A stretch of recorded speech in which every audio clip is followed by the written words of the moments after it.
De la Grande. কি চেনা চেনা মনে হচ্ছে তো? হ্যাঁ হ্যাঁ, আমরা ভজহরি মুকুজ্জের কথাই বলছি, যার ভালো নাম টেনিদা। আসলে মানুষ ভালোবেসে যাকে যে নামে ডাকে এবং চিনতে পারে তাকেই তো আমরা ভালো নাম বলবো নাকি?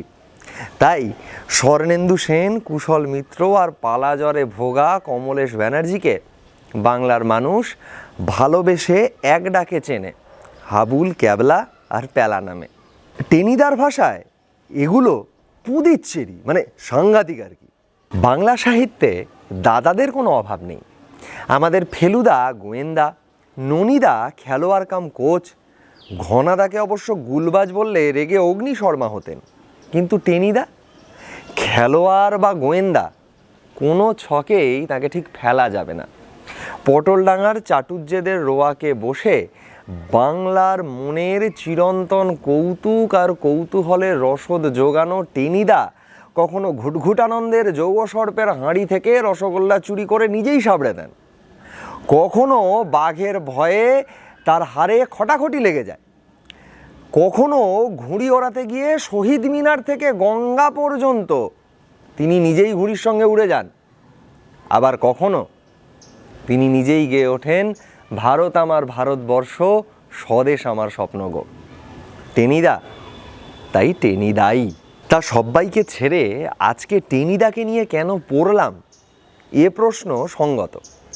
আসলে 8ই নভেম্বর টেনিদার স্রষ্টা নারায়ণ গঙ্গোপাধ্যায়ের মৃত্যুদিন।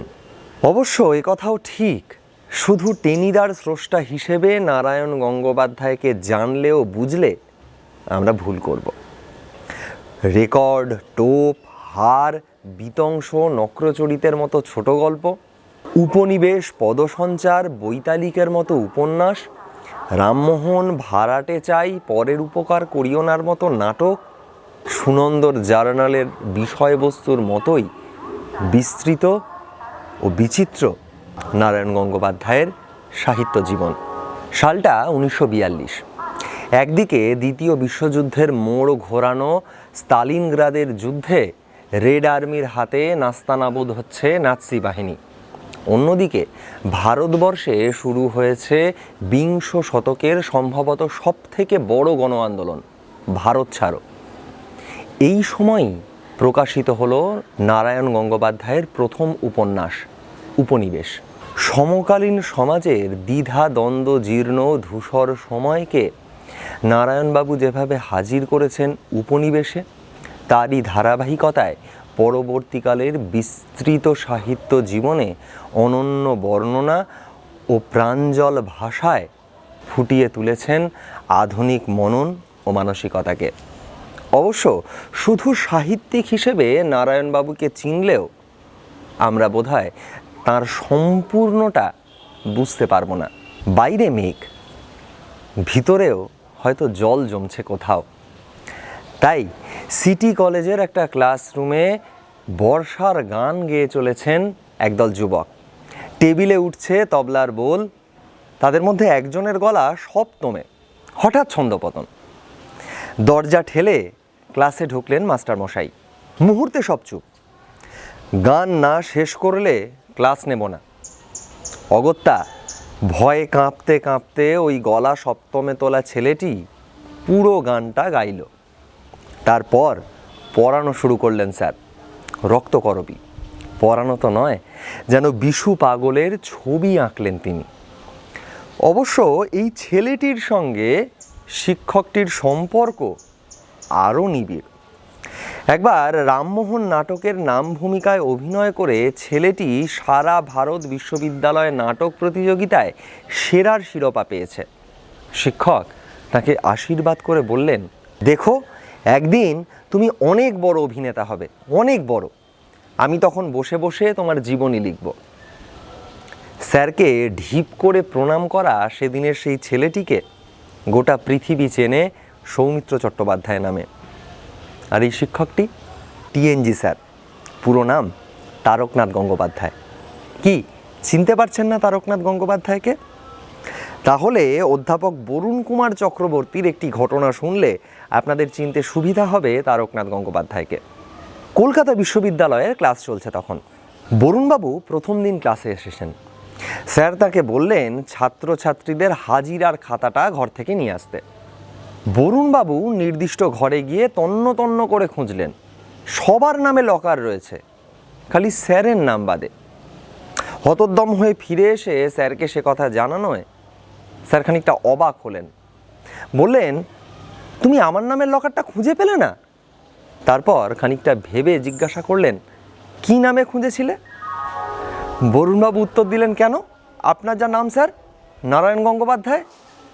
স্যার হেসে বললেন, ওটি আমার ছদ্মনাম, তুমি তারকনাথ গঙ্গোপাধ্যায় নামে খোঁজো। বাংলা তথা ভারতে আধুনিকতা চর্চার সর্বোচ্চ শৃঙ্গটির নাম রবীন্দ্রনাথ ঠাকুর। কালের সীমা অতিক্রম করে তাঁর আধুনিকতার চর্চা ও চর্যার আড়ালে ঢাকা পড়েছেন বহু মানুষ। কিন্তু পরবর্তীকালে শক্তি, সুনীল, সন্দীপন, দীপকরা সেই হিমালয় প্রতিম মানুষটিকে যখন চ্যালেঞ্জ ছুঁড়ে দিচ্ছেন, তার ভাবনা চিন্তার উল্টো দিকে দাঁড়িয়ে নতুনভাবে ভাবতে শুরু করছেন, তখন তাদের শিক্ষক হিসেবে দাঁড়িয়ে থাকছেন যিনি, তিনি নারায়ণ গঙ্গোপাধ্যায়। আধুনিকতা চর্চায় যিনি নিজেও একটি অন্যতম উচ্চ শৃঙ্গ। অগাধ পাণ্ডিত্য, প্রখর স্মৃতিধর নারায়ণ গঙ্গোপাধ্যায়ের মতো জনপ্রিয় শিক্ষক বাংলা খুবই কম পেয়েছে। তিনি পড়িয়েছেন Jalpaiguri Anandachandra college, city college, Kolkata বিশ্ববিদ্যালয়। সিটি কলেজের মর্নিং সেকশনেও তিনি ক্লাস নিতেন। সাহিত্য অধ্যাপনার যদি কোনো ইতিহাস রচনা হয়, তাহলে তার একটা গোটা অধ্যায়ই হয়তো ছাড়তে হবে নারায়ণ গঙ্গোপাধ্যায়ের জন্য। আপনাদের মনে হতে পারে কেন এমন বলছি, চলুন তাহলে দুটো ঘটনা শুনে নেওয়া যাক। কলকাতা বিশ্ববিদ্যালয়ে ভাষাতত্ত্বের ক্লাস চলছে। অধ্যাপক কিছু একটা পড়াচ্ছেন, আর একটি ছাত্র পড়ায় মনোযোগ না দিয়ে ফিসফাস করতেই ব্যস্ত। অধ্যাপকের চোখে পড়তে তিনি রাগে অগ্নিশর্মা হয়ে ছাত্রটিকে দাঁড় করিয়ে বললেন, এমন একটি বাক্য বলো যাতে অনেকগুলো বিদেশি ভাষা রয়েছে। ছাত্রটি একটুও ঘাবড়ালো না, কিন্তু যে বাক্যটি সে বলল তা অধ্যাপকের কাছে অশ্লীল ঠেকল, এবং ফলাফল সঙ্গে সঙ্গে তিনি বিভাগীয় শিক্ষকদের ঘরে গিয়ে নালিশ জানালেন ছাত্রটির বিরুদ্ধে। শঙ্করী প্রসাদ বসু, প্রমথনাথ বিশি, আশুতোষ ভট্টাচার্যদের মতো দিকপাল অধ্যাপকরা বসে রয়েছেন। তাদের সামনে তলব করা হলো ছাত্রটিকে। প্রমথবাবু ছাত্রটিকে জিজ্ঞাসা করলেন, তুমি কোন বাক্যটি বলেছ বলো। সেই অধ্যাপকদের মধ্যে নারায়ণবাবুও রয়েছেন, আর নারায়ণবাবু যখন আছেন তখন আর ছাত্রটির ভয় কি। তিনি দুষ্টুমি করে বাক্যটিকে একটু লঘু করে দিলেন। আসলে ছাত্রটার অপরাধ হয়েছিল, সে ওই বাক্যের মধ্যে কোমর সংক্রান্ত একটি কথা বলেছিল, তাতেই অধ্যাপকের অশ্লীল লেগেছিল। প্রমথবাবু এই অশ্লীলতার দায়ে অভিযুক্ত ছাত্রটিকে যখন বকাবকি করতে যাবেন কিনা ভাবছেন, সেই সময়ই নারায়ণবাবু স্বভাবসিদ্ধ ভঙ্গিতে বলে উঠলেন, ওই কোমর কার, নারী না পুরুষের? প্রমথবাবু বলে উঠলেন, ওই বিতর্কে আমরা যেতে চাই না। আর ছাত্রটিকে বললেন, যাও, ভবিষ্যতে কিন্তু এরকম কাজ আর করবে না। নিস্তার পেলেন সেদিনের ছাত্র, যাকে পরবর্তীকালে আমরা চিনব সমরেশ মজুমদার নামে। দ্বিতীয় ঘটনাটার বর্ণনা দিয়েছেন শঙ্খ ঘোষ। একটা স্পেশাল ক্লাস, অন্তত 300 ছাত্রছাত্রীর দাবি ছিল স্যারের ক্লাস চাই। স্যার এলেন, পরনে ধুতি পাঞ্জাবি, পায়ে বিদ্যাসাগরী চটি, আর তারপর শুরু করলেন পড়াতে। পড়ুয়াদের কেউ দেওয়ালে, কেউ অন্যের পিঠে খাতা রেখে নোট নেওয়া শুরু করলো। ক্লাস ঘরে তিল ধারণের ঠাঁই নেই। অধ্যাপক উচ্ছ্বসিত হয়ে বলে উঠলেন, তোমরা যা আয়োজন করেছো দেখছি, তাতে তো একটা রিপোর্টার ডাকলে পারতে, সে বরং খানিকটা ছবি টবি তুলে নিয়ে যেত। আসলে নারায়ণ গঙ্গোপাধ্যায় এমনই একজন শিক্ষক ব্যক্তিত্ব যে সিটি কলেজের ছাত্র নেতারা পর্যন্ত প্রতিশ্রুতি দিতেন ছাত্রছাত্রীদের, নারায়ণবাবুর ক্লাস এনে দেবো। তবে এমন জনপ্রিয়তা কিন্তু একদিনে আসেনি। তার জন্য কখনো কখনো পরীক্ষাও দিতে হয়েছে নারায়ণ গঙ্গোপাধ্যায়কে, হয়তোবা অজান্তেই। ক্লাসে তিনি কখনো বই নিয়ে পড়াতেন না, অথচ পড়ানোর সময়ে বিদেশি সাহিত্য থেকে অজস্র উদ্ধৃতি দিয়ে যেতে পারতেন। খানিক সুরেলা কণ্ঠে পাতার পর পাতা মুখস্থ বলবার ক্ষমতা সে সময় যদি কারো থাকে তাহলে তিনি নারায়ণ গঙ্গোপাধ্যায়। একদিন দুই বন্ধু যুক্তি করলেন, স্যারকে একটু পরীক্ষা করলে কেমন হয়। স্যার, রবীন্দ্রনাথের বনবাণী কাব্যগ্রন্থটা তো সিলেবাসে রয়েছে, আপনি যদি একটু বুঝিয়ে দিতেন। নারায়ণবাবু এক কথায় রাজি। একটা ফাঁকা ক্লাসরুমে ছাত্রদের নিয়ে গেলেন তিনি। তারপর বলতে শুরু করলেন, ওটা 1931 সালে বেরিয়েছিল। রবীন্দ্রনাথের তখন 70 বছর চলছে। কাব্যগ্রন্থের প্রথম কবিতাটা বৃক্ষবন্দনা, অসাধারণ, শুনবে? 2.5 পাতার কবিতাটি টানা আবৃত্তি করলেন। ওই দুই ছাত্র ততক্ষণে মনে মনে ক্ষমা চেয়ে নিয়েছে। এই দুই ছাত্র পরবর্তীকালে বাংলা সাহিত্যের দিকপাল অধ্যাপক, উজ্জ্বল মজুমদার এবং সুধীর চক্রবর্তী। মাস্টারমশাইয়ের এমনই ছিল স্মৃতিশক্তি। নারায়ণ গঙ্গোপাধ্যায়ের এই প্রখর স্মৃতিশক্তির পরিচয় পেয়েছিলেন তাঁর সহকর্মী ও বাংলা সাহিত্যের ইতিহাস গ্রন্থের লেখক অসিত কুমার বন্দ্যোপাধ্যায়। একদিন কলকাতা বিশ্ববিদ্যালয়ের তেতলার ঘরে চায়ের আড্ডা চলছে। হঠাৎ সেখানে প্রবেশ করলেন প্রমথনাথ বিশি, একটু যেন চিন্তিত। এক অধ্যাপক জিজ্ঞাসা করলেন, কি ব্যাপার? কথা প্রসঙ্গে জানা গেল প্রমথবাবুর কবিতার সংকলন বের হবে মিত্র ঘোষ পাবলিশার্স থেকে, কিন্তু একটি কবিতা তিনি বঙ্গবাণী পত্রিকায় ছাপিয়েছিলেন, সেই পত্রিকাটা আর খুঁজে পাচ্ছেন না। নারায়ণবাবু জিজ্ঞাসা করলেন, কবিতাটার নামটা একবার বলা যাবে? নামটা শুনে একটু বিনীতভাবে নারায়ণ গঙ্গোপাধ্যায় বললেন, আপনারা চাইলে আমি কবিতাটা বলে দিতে পারি, আমার মনে আছে। এই ঘটনার পর প্রমথবাবু নারায়ণবাবুকে সাবধান করে বলে দিয়েছিলেন, আপনার তো দেখছি মশাই ভয়ানক স্মৃতিশক্তি, ভালো মন্দ সবই তো আপনি মনে রাখতে পারেন দেখছি, এ কিন্তু ভালো নয়। পণ্ডিতের সঙ্গে গাম্ভীর্যের সহজাপনের একটা সম্পর্ক তৈরি করার চল আমাদের রয়েছে। অবশ্য নারায়ণবাবুর ক্ষেত্রে সে ব্যাপারটা খাটে না। একদিন তিনি বৈঠকখানা বাজার থেকে ফিরছেন রিক্সা করে, সঙ্গে বাজারের থলি। রাস্তায় দেখা হলো বন্ধুর সঙ্গে, বন্ধুকেও নিয়ে উঠে পড়লেন রিক্সায়। তারপর বাড়ি ফিরে শুরু হলো গল্পগুজব। বন্ধুটি সাবধান করে দিলেন, আধ ঘন্টা বসবো, চা খেয়েই চলে যাব। নারায়ণ গঙ্গোপাধ্যায়ের স্ত্রী কলকাতা বিশ্ববিদ্যালয়ের ডিফিল আশা দেবী বললেন, ওটি চলবে না, উনি ইলিশ এনেছেন খুব ভালো, না খাইয়ে আপনাকে ছাড়ছি না। অগত্যা সকাল গড়িয়ে দুপুর হলো, খাওয়া দাওয়া হলো এবং দুপুর গড়িয়ে বিকেল হলো। ঘড়ির কাঁটা 4টে পেরিয়ে 4:30 ছুঁলো। বন্ধুটি তখন তড়িঘড়ি চায়ে চুমুক দিয়ে উঠে বেরিয়ে পড়লেন রাস্তায়, তারপর উঠে পড়লেন ট্রামে, যাবেন শিয়ালদা। নারায়ণবাবু হঠাৎ চিৎকার করে উঠলেন, ও দাদা, ওটা যে হাওড়ার ট্রাম।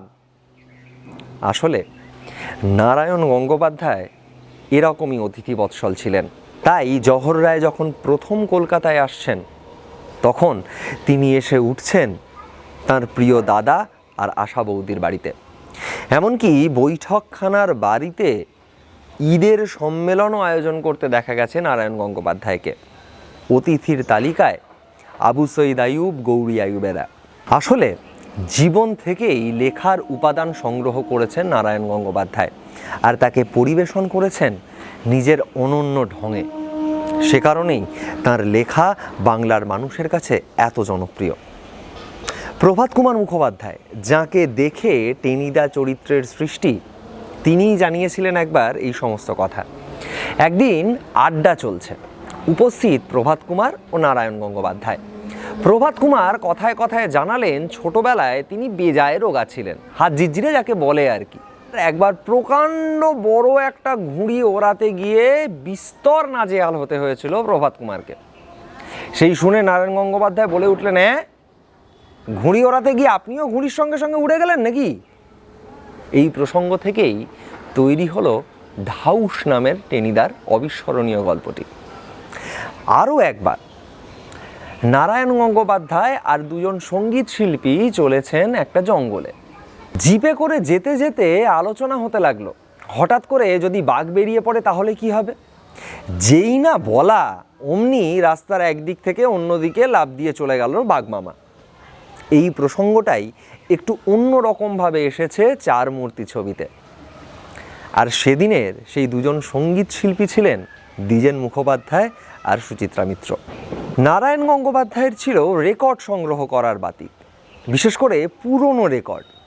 শিয়ালদা ও বউবাজারের সংলগ্ন চোর বাজার থেকে তিনি মাঝে মাঝেই সংগ্রহ করতেন পুরনো রেকর্ড। আর সেই প্রসঙ্গ থেকেই তৈরি হয়েছিল তার রেকর্ড নামক গল্পটি। সাহিত্য, সংস্কৃতি, সমাজের এই ত্রিবেণী সঙ্গমে হাঁটতে হাঁটতেই এলো হয়তো সেই দিনটা, 1970 সালের 7ই নভেম্বর। ছেলে অরিজিৎ তখন পাশের ঘরে বসে বাবার দেওয়া শার্লক হোমস পড়ছে। হঠাৎ আশাদেবী চিৎকার করে উঠলেন, বাবলু দেখে যা তোর বাবা কেমন করছে। মায়ের চিৎকারে ছেলে ছুটে এসে বাবার ঘরে, আর তারপরেই আর এক দৌড়ে পৌঁছলো পাশেই থাকা চিকিৎসক সাহিত্যিক নিহার রঞ্জন গুপ্তর বাড়িতে। গেঞ্জি পরেই চলে এলেন কিরিটির স্রষ্টা, পরামর্শ দিলেন এক্ষুনি হাসপাতালে ভর্তি করা দরকার। অনেকগুলো বেসরকারি হাসপাতালে ঘুরেও বেড না পেয়ে অবশেষে ভর্তি করাতে হলো SSKM হসপিটালে। মাঝে মাত্র একটা দিন, 8ই নভেম্বর শেষ নিঃশ্বাস ত্যাগ করলেন বাংলার মানুষের প্রিয় সুনন্দ। আমাদের কাছে খবরটা হাহাকারের মতো, কিন্তু সুনন্দ কি কিছুই বুঝতে পারিনি আগে থেকে? বোধহয় নয়। তা না হলে দেশ পত্রিকায় ধারাবাহিকভাবে প্রকাশিত সুনন্দর জার্নালের শেষ জার্নাল অসুস্থ শরীরের ভাবনায় নারায়ণ গঙ্গোপাধ্যায় কিভাবে লিখলেন? অসুস্থ শরীরে জার্নাল লিখতে লিখতে ভাবছি, পরের সংখ্যায় সুনন্দের পাতাটি যদি না থাকে তাহলে বুঝবেন আর একটি কমন ম্যান বাঙালির অবলুপ্তি বা আত্মবিসর্জন ঘটল। ফুলে ফুলে সাজানো ট্রাকে চড়ে নারায়ণ চলেছেন শেষ যাত্রায়। সঙ্গী অগণিত ছাত্রছাত্রী, সংবাদ মাধ্যম, নানা পত্রিকা, সংস্কৃতি জগতের বহু বিখ্যাত মানুষ। এমন মেঘলা আবহাওয়ায় আচমকা শোনা গেল, হে মোর হৃদয়ের বিজন আকাশে তোমার মহাশন আলোতে ঢাকাশে। গভীর কি আশায় নিবিড় পুলকে তাহার পানে চাই দুবাহু বাড়ায়। জীবন মরণের সীমানা ছাড়ায়। বন্ধু হে আমার রয়েছ দাঁড়ায়। নিজেকে সামলে কখন যেন গেয়ে উঠেছেন সুচিত্রা মিত্র। বাংলা ভাবনার আজকের ভিডিওতে আমরা ফিরে দেখবার চেষ্টা করলাম আধুনিকতা চর্চার একজন অন্যতম ব্যক্তিত্ব নারায়ণ গঙ্গোপাধ্যায়কে। ভিডিওটি আপনাদের কেমন লাগলো সেটা আমাদেরকে কমেন্ট করে জানাতে ভুলবেন না। আর যারা এখনও আমাদের চ্যানেলটিকে সাবস্ক্রাইব করেননি তাদের কাছে অনুরোধ রইল আমাদের চ্যানেলটিকে সাবস্ক্রাইব করবার। আগামীতে আমরা আরও ভিডিও নিয়ে হাজির থাকবো আপনাদের কাছে। ভালো থাকবেন। বাংলা ভাবনা।